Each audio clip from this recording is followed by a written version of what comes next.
Bum bum bum bum bum bum bum bum bum bum bum. Hey, where is everybody?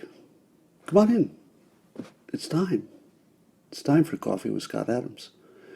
This will be one of the most unique and novel, dare I say novel, Coffee with Scott Adams you'll ever see. Yeah, it's a new look. And if you'd like to engage in the simultaneous sip, and I know you do, all you need is, and watch me do this from memory, a cup or mug or glass, a tankard, chalice or stein, a canteen, jug or flask, a vessel of any kind. Fill it with your favorite liquid. I like coffee. And join me now for the dopamine hit of the day, the thing that makes everything better except possibly this hotel room. And it's called the simultaneous sip. And it happens now.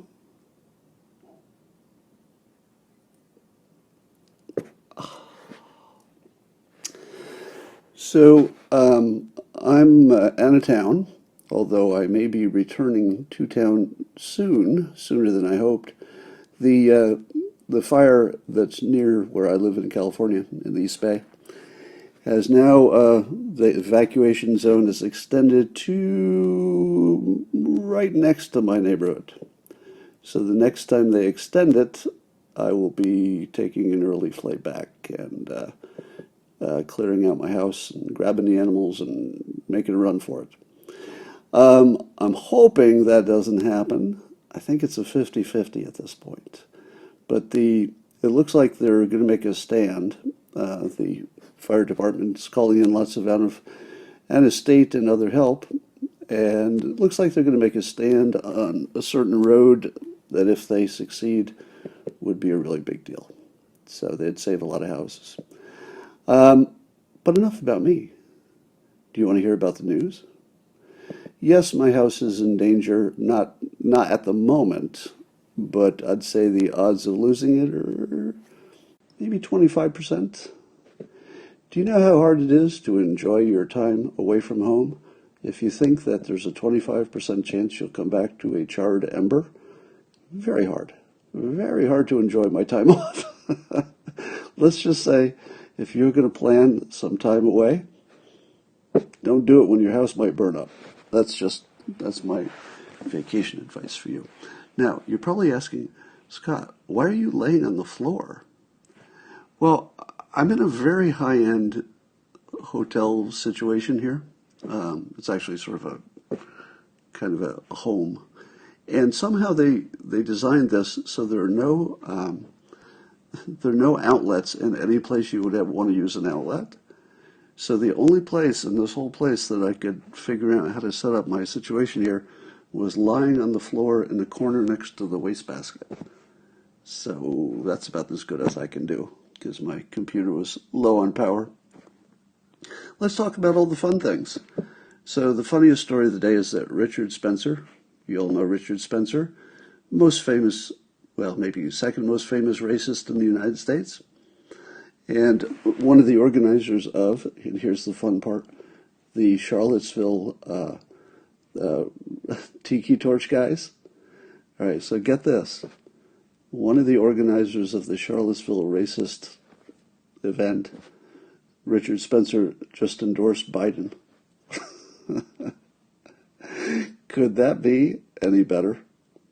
That's right. Spencer is endorsing Biden. Now, a spokesperson for the Biden campaign has denounced him and said we don't accept that.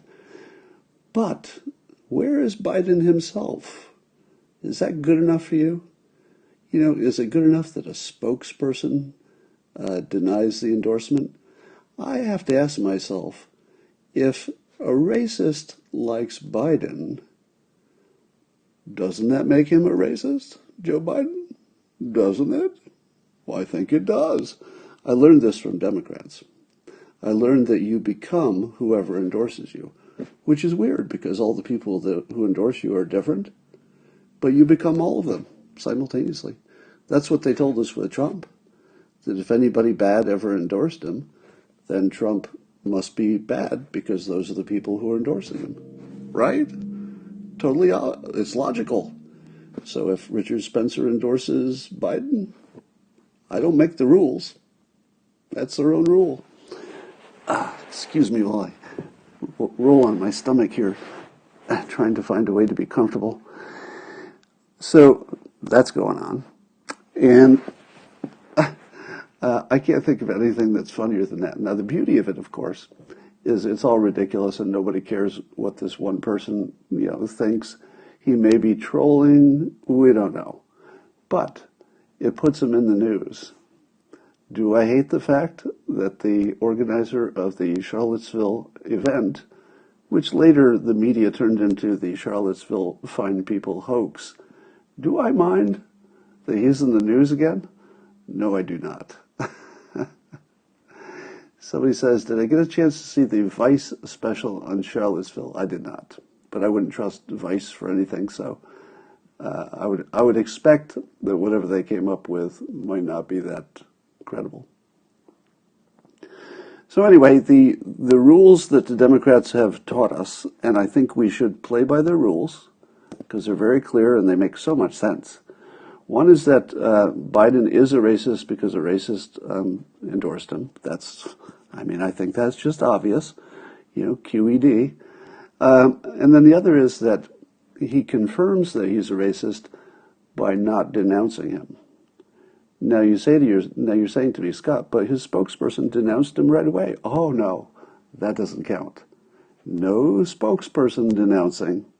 I want to see Joe Biden denouncing him personally. And when he does, do you know what I'm going to say? Because he will.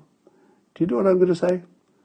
I'm going to look at my watch that I don't have on my hand, and I'm going to say, that took a long time. How long does it take to denounce Richard Spencer? Should that take a day?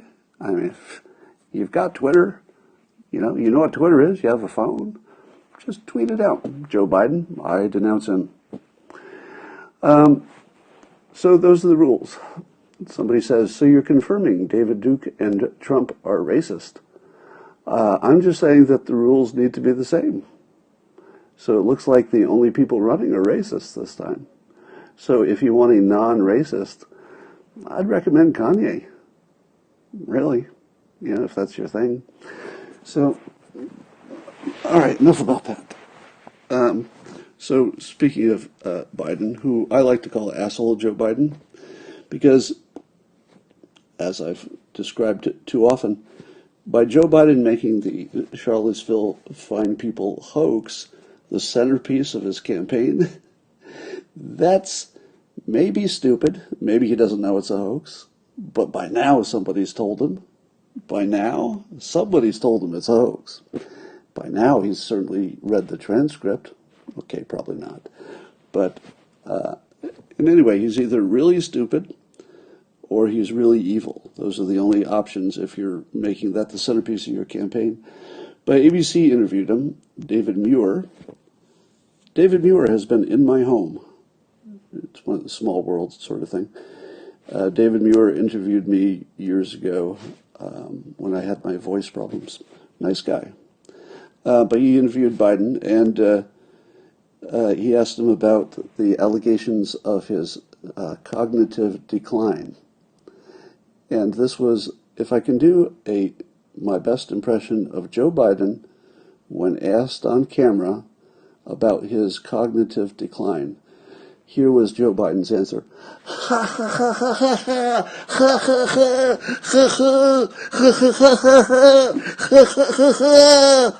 No, I don't have any cognitive decline. I think that my impression was right on. Pretty close. In fact, if somebody tuned this in and they just saw that impression of Joe Biden, they would probably say, oh, look, it's Joe Biden doing another speech. They probably wouldn't even know it wasn't Joe Biden until this part where I say I'm not Joe Biden. I'm not Joe Biden. I'm just doing such a dead-on impression of him over-laughing. Now, here's the thing. The over-laugh is really a tell. All right? Let me give you another example of where the over-laugh can tell you something. Hey, Scott, did you murder that puppy? Murder the puppy? Who would ever think I'd murder a puppy? Not me. So always look for the overlaugh as your confirmation of the thing being true. Now the other thing that Biden said, which which might which might get him poisoned by Kamala Harris by the end of today, is he said during that interview that he would consider running us for a second term if he wins the first term. Yeah, oh yeah. He said, "Come on, man, come on, man." So Biden is saying that he would run for a second term, maybe. You know, he's now ruling it out if he wins the first term.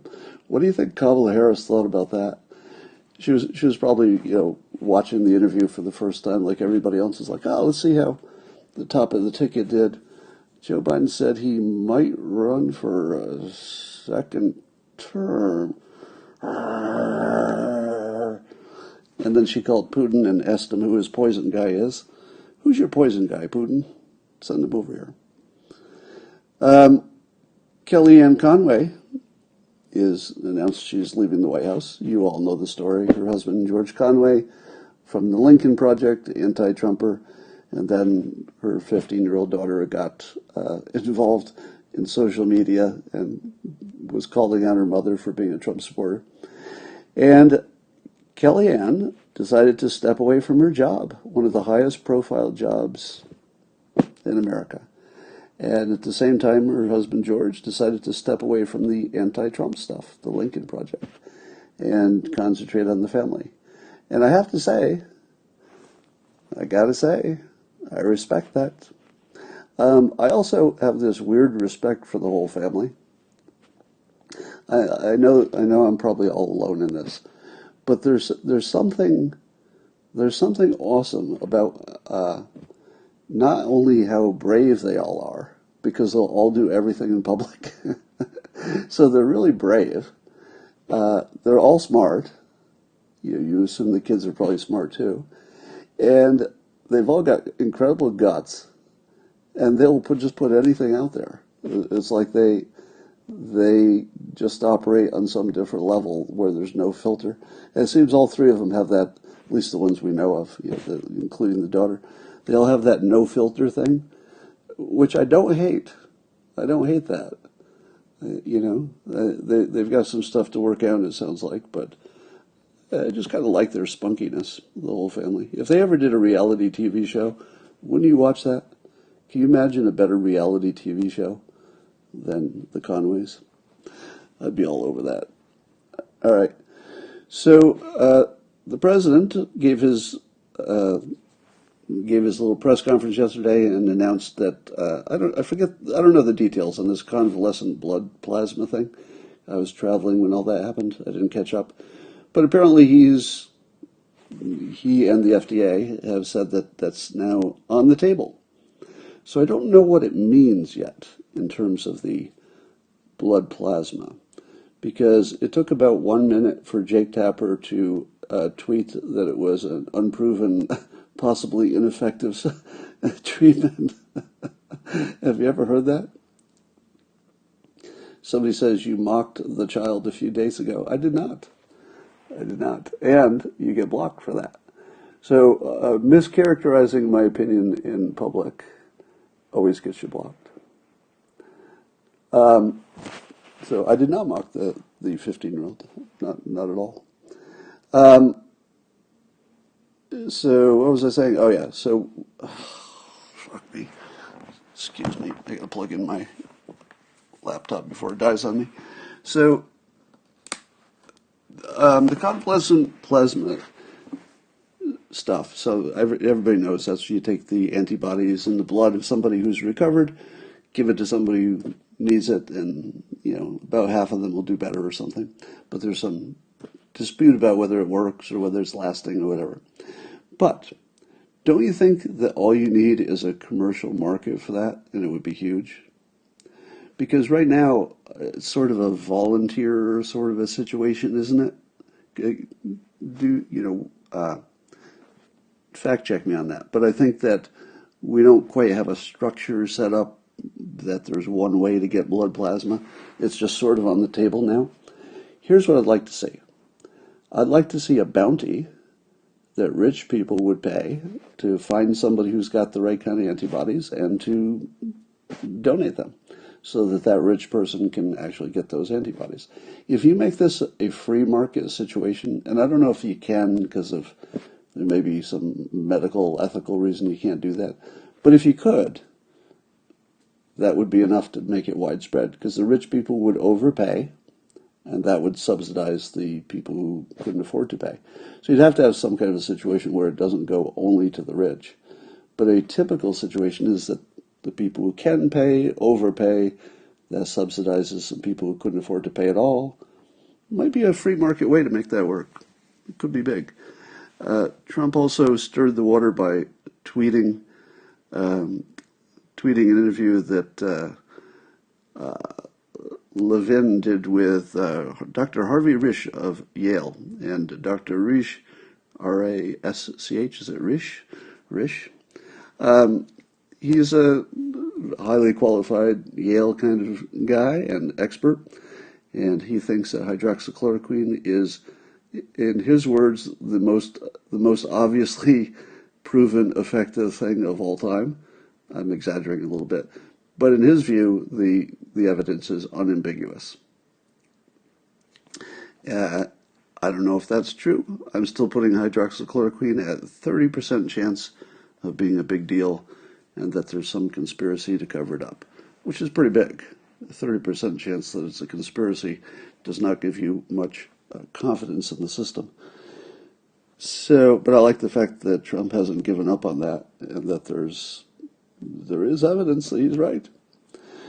So I tweeted a very smart-looking article from Rob Henderson, who's on Twitter, and he wrote an article about luxury beliefs, which is totally worth reading. It's like a really good read, and so you'll see it in my Twitter feed this morning.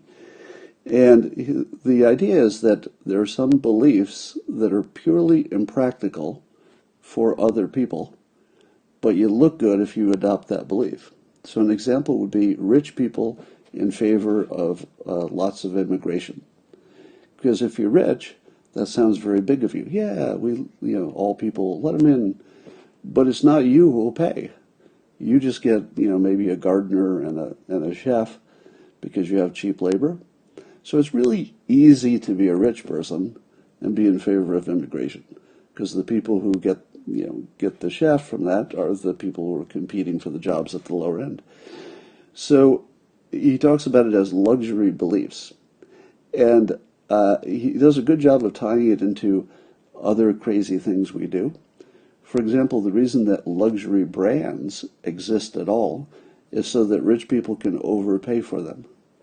Right? It's the overpaying for something that's not really that much better that makes it a luxury brand. And it's the overpaying that other people can notice. They'll be like, oh, wait a minute, you've got one of those $25,000 handbags, if people can recognize it. Hey, you've got this expensive watch or this big car. And people know that the person who has those things is maybe not getting that much extra utility out of them, except for the signaling that they have so much money that they can buy dumbass stuff.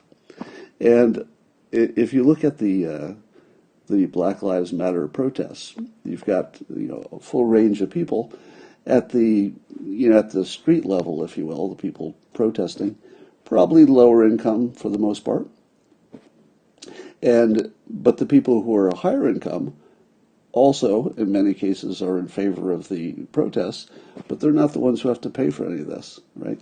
They don't have to worry about the schools being bad. They can send their kid to a prep school or whatever, and they have the freedom to be in favor of something that's just nothing but bad for black lives, but act like they're being virtuous even though their belief system is just terrible for the people that they think they're supporting.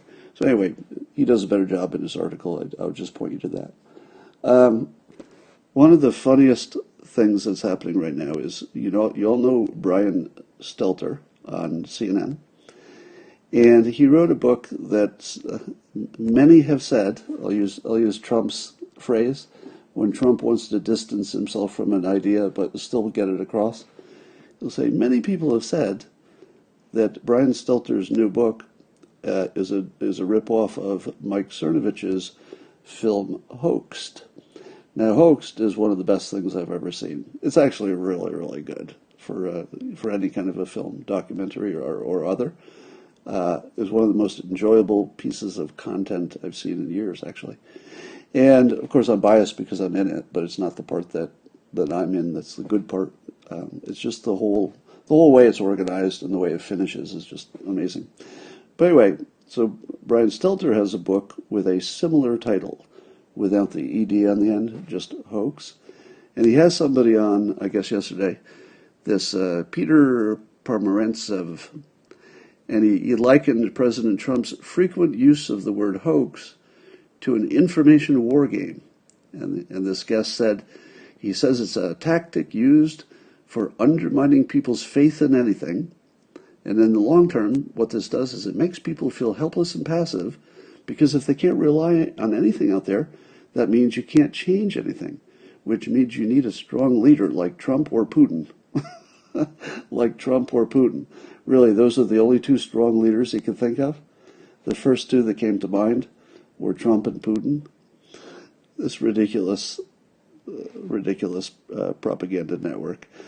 Anyway, for Brian Stelter to be on the hoax network, the network that does almost nothing but push hoaxes all day long, it's like their main business model is hoaxing. And he has the guts to bring people on and talk about how it's bad for President Trump to call out the hoaxes. Now, here's my view. If there were no hoaxes and the president was calling things that were real hoaxes, that'd be pretty bad, wouldn't it? Wouldn't you agree that if the president were looking at things that were actually true and he was saying in public that these totally true things were hoaxes, that could be destabilizing for a country, couldn't it? Or it could look like politics as usual, unless you were born yesterday.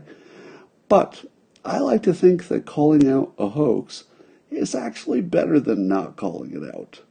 It seems to me that calling out falsehoods in the news actually is a public service. So that was hilarious. So Trump's use of the word hoax is poisonous was the title of the piece, at least online. And I'm thinking to myself, it is poisonous for CNN. It's only poisonous for CNN because they're the target of it. All right, Portland is getting a little worse because the action in the cities, the protests, spilled into the suburbs. Now, there was no violence, but there will be, because apparently now that the right-wingers know that they can go there to punch people and they can get away with it. I told you the story of the gigantic right-wing guy who punched the 85-pound, I don't know what he was smaller, Antifa person, but the Antifa person punched first. So I think the right wingers have realized that because Antifa is so bad at punching, that they can go down there and they can take the first punch, as long as somebody's filming it. Because if somebody films you taking the first punch, you can kind of just take them out. That's the law. Literally, it's the law. If somebody punches you in the face, it doesn't really matter if they're smaller than you. I think. I think if somebody who's, let's say, for my example, 125 pounds, punches directly in the face, or attempts to, somebody who's, say, 200 pounds, it's completely legal for that 200-pounder to take that person out. Right? That's not illegal. It's not like they're a professional boxer or something. They're just bigger. So I would not be surprised if right-wingers start to see this as a sport. Oh, somebody says it was a girl. It might have been. It looked like it could have been. When I looked at the video, I was like, I can't tell the gender, but I don't want to be that misgendering kind of a guy. All right. So there's going to be more of that, and then when Ken, what's his name? Cuccinelli. When Cuccinelli was asked about this, whether Trump intends to send federal officers back into the city, Cuccinelli said, "This president hasn't taken any actions off the table." I always tell you that. The thing that makes Trump, in many ways, better than other presidents in this particular way, is that he never takes an option off the table. Even when you're sure he should, he doesn't. He just never takes an option off the table. And that makes him very unpredictable, which is what he wants. He tells us that, specifically. It totally works.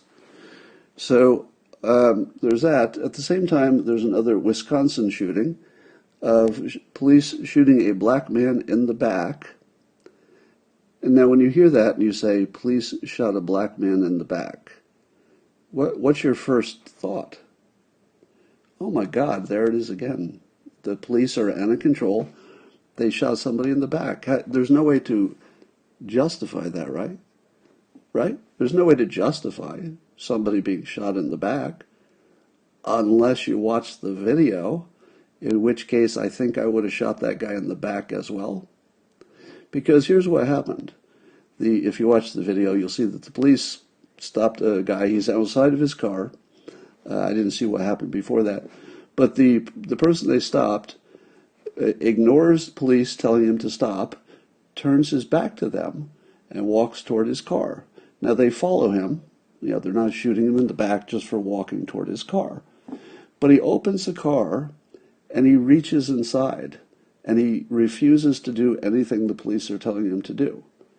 Now, if somebody is refusing to comply to police, and then they go and they reach into their car, and you can't see what they're reaching for, and you know that it's nothing good because he's obviously resisting arrest, do you have the right to shoot him at that moment because he's created a situation in which he may or may not come up with a gun?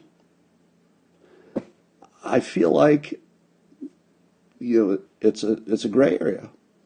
I feel like a lot of people would have shot him in that situation. Now, the police were not in imminent danger, but let me give you this, hypothetical. Let's say there was somebody they just stopped in the street, and he's facing them, and the police say, "Put your hands up," and he puts them up at first, and then he starts to reach down, and he reaches in his pocket really quickly. All right, and the police officer has a gun on him, and he says, "Get your hand out of your pocket. Get your hand out of your pocket." And then he doesn't. Is the police officer allowed to shoot the person who has not shown them a weapon? All he did is reach in his pocket. Maybe he was reaching for his wallet. How do you know? I mean, maybe there was something he wanted to show the police officer that was relevant, and he just thought it would be okay. Could the police officer shoot somebody who reaches in their pocket during a stop? I don't know, but I think so. Now, somebody says shot 7 times. Yeah, because I think they weren't shooting him in the head. They were shooting him in the body because they weren't trying to kill him. Well, I don't know if they were trying to kill him, but they were certainly trying to stop him. If they'd wanted him dead, his head was right there. It's not like they would have missed because it was literally point blank. So, but it looks, once the shooting started, I think maybe he wasn't the only one shooting, so it gets to 7 bullets pretty quickly. I don't think they remembered every shot. They get pretty worked up in those situations, I would think. All right, here's the most interesting story. I would say the odds of this being true are not very high. So put your skeptical hat on, because this is the most skeptical topic you could ever have. Kim Jong-Un is rumored by a South Korean diplomat. Have you ever heard of this before? a South Korean diplomat who said something about North Korea and then later it turned out not to be true. Don't think this is necessarily true, but it's interesting. He says that North Korean leader Kim Jong-Un has fallen into a coma and his sister is poised to take over. Now, is it true?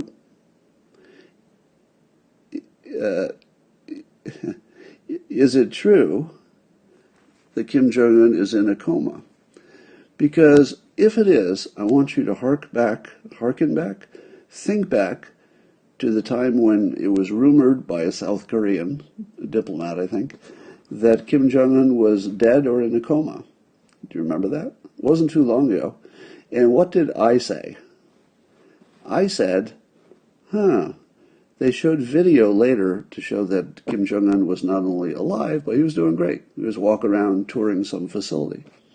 And what did I say when they showed that video to prove that he was up and fine and he was healthy? I said, I don't think that's a current video.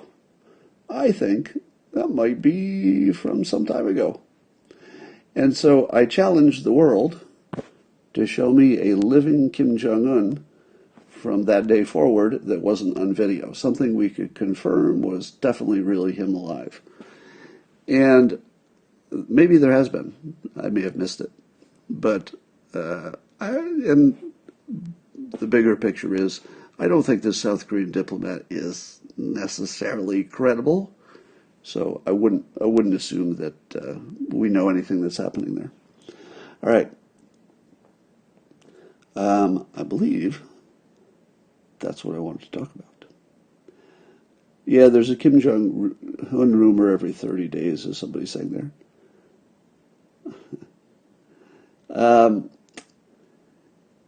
Kim Jong-un is on the roof. So I do wonder what would be different if his sister took over.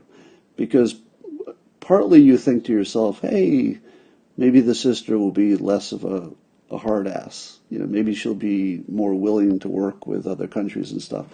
Maybe. Totally possible. You know, it could be the sister is, you know, the big break that makes everything possible. That's totally possible. The other possibility is that she has to be even more of a hard ass than her brother was because she has to prove herself. You know, she has to try harder to prove herself. So I would worry that at least on day one, if she were to take over, hypothetically, if she were to take over on day one, I think she would probably come out hard against the United States and probably try to, you know, rattle a saber or two.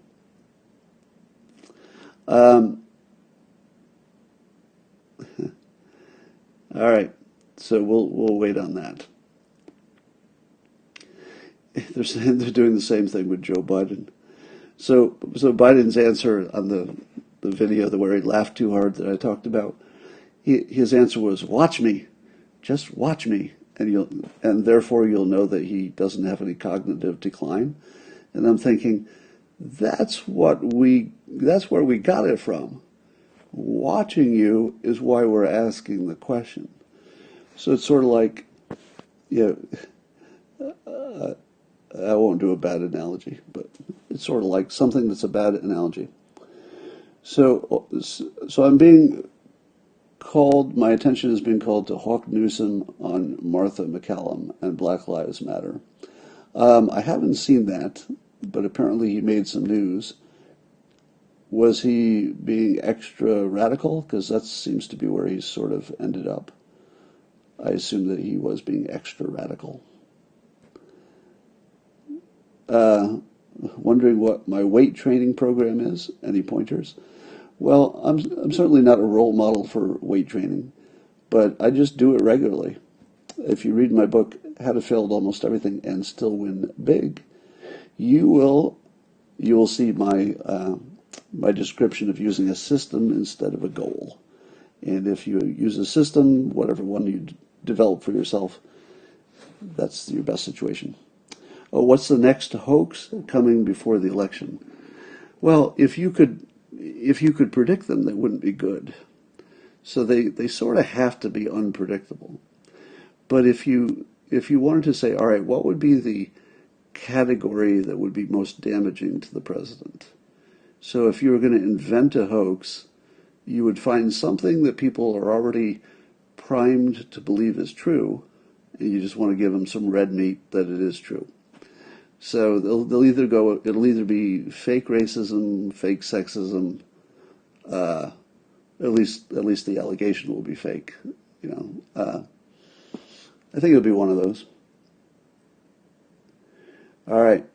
What do you think of Kamala Harris's surgery on her? It looks like she had cosmetic surgery of some type. Have you noticed it?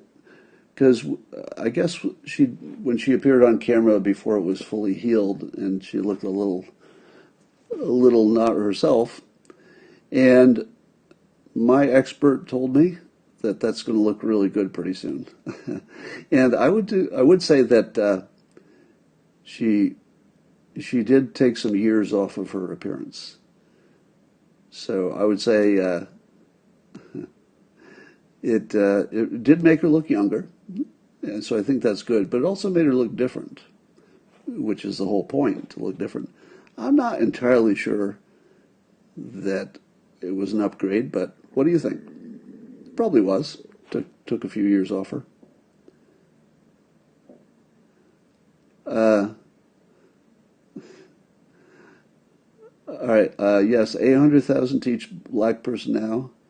So Hog Newsom says that every white person owes every black person $800,000. Well, with all due respect, I don't know if Hawk Newsom is as good with accounting as he is with activism. He's good with this activism stuff. But this is an interesting question. If you were going to calculate how much reparations should be, how would you calculate that? Because what would you compare it to? Because that's the key, right? The accurate comparison would be if slavery happened versus whether it had not happened. So you'd have to say, for those people who were put into slavery, and then therefore their descendants who were in the United States, what would happen if that had not happened? Would they have been better off? So you would compare it to what their life would have been had there been no slavery. And what their life would have been life in the African continent. Because if there had been no slavery, that's where the descendants would be. So the proper analysis, which is not very popular, the proper but not popular analysis would be how much money would you have made if you'd still been there. Now there's the second thing, which is the pain and suffering of slavery itself. But typically, we don't compensate people who have long passed.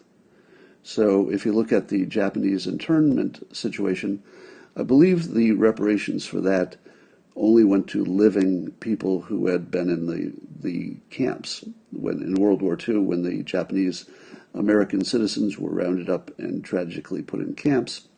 By the way, an old girlfriend of mine from years ago, her brother had been in one of those camps. So the issue of the Japanese internment stuff is really close to me because I personally knew, I don't know, I probably personally knew 10 people who were in those camps.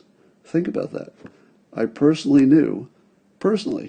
spent lots of time with them, 10 people who were put in prison camps by the government of the United States for exactly zero.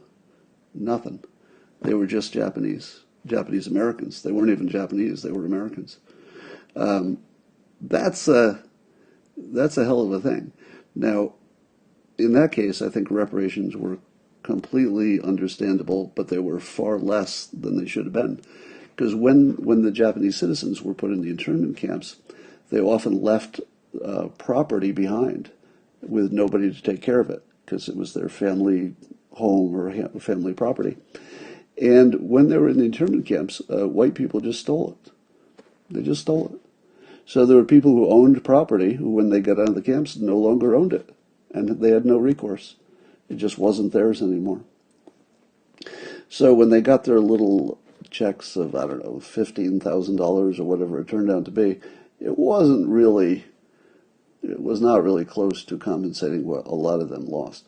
Now, if you go back to slavery and reparations, if you take the standard that you don't compensate people who are already dead, like the Japanese internment camp situation, and you only compensate the living, then the calculation is how are those people doing in the United States in terms of standard of living, income, wealth, etc., compared to what would have happened if they had just, their family from long ago had been in Africa.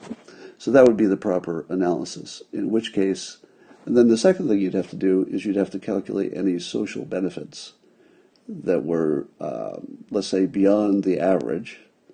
You'd have to figure out what was beyond some normal amount.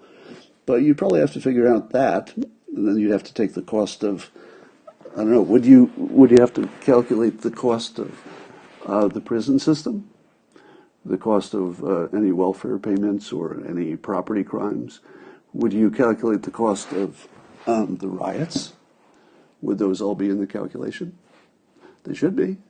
Now, if you did it right, and by right I mean not socially right, this would be socially completely wrong, but economically it would be accurate to say that there's probably no money owed if you did an actual thing. Now, in terms of the evil of it, the evil of slavery is uncontested, right? Well, I mean, nobody's arguing that it's evil, isn't evil. So that part is true. It's just that we don't compensate people who have passed. It just doesn't work that way. You couldn't really have a civilization where everybody who is already dead gets compensated for something that happened while they were alive. Because how far back would you go? Would you go back? I mean, we have a civilization where people are living on lands that were conquered 3, 4, or 5 times. Somebody says, a friend got 21,000 but wished his parents had lived to see it. Yeah, not just lived to see it. Well, actually, it wasn't even about the money exactly. It was more about the acknowledgement. And I think that meant a lot to the Japanese American community. By the way, Hawk Newsom should not be underestimated, because the fact that you were begging me to say something about him is what makes him effective. Meaning that he triggered you so that you just needed me to say something about him, and that triggering is what makes him good. So in the same way that I can consistently praise Trump and even Kaepernick and AOC, I give the same props to Hawk Newsom. He does know how to get your attention, and that's a really big part of what he's trying to do. So if he got your attention, he did his job, and that was obviously what he was trying to do. Now, and he's also making a big first offer. If you hear that number 800,000 per person, and then someday it got negotiated down to 15,000, wouldn't you say to yourself, 15,000 doesn't sound so bad. I was worried it was going to be 800,000. So making a big first offer and also being provocative, that's all good. He knows how to do this. None of this is an accident. Don't confuse a hawk with maybe some protester on the street who is less sophisticated and just spewing crazy stuff. When Hawk says something that sounds crazy, he knows it. That's different. If it's a person on the street who's spewing crazy stuff, they may not know it. They may not be sophisticated enough to know that what they're asking for is unreasonable. But Hawk knows. I mean, he's trained attorney. He's lived in the real world. He knows what he's doing. So in terms of capability, don't underestimate him. That would be a mistake. All right, that's all I got for now. I'm going to go enjoy my day and keep an eye on the fires and see if I got to go home. But thanks for joining me. I might see you on the floor tomorrow or not. That's all for now.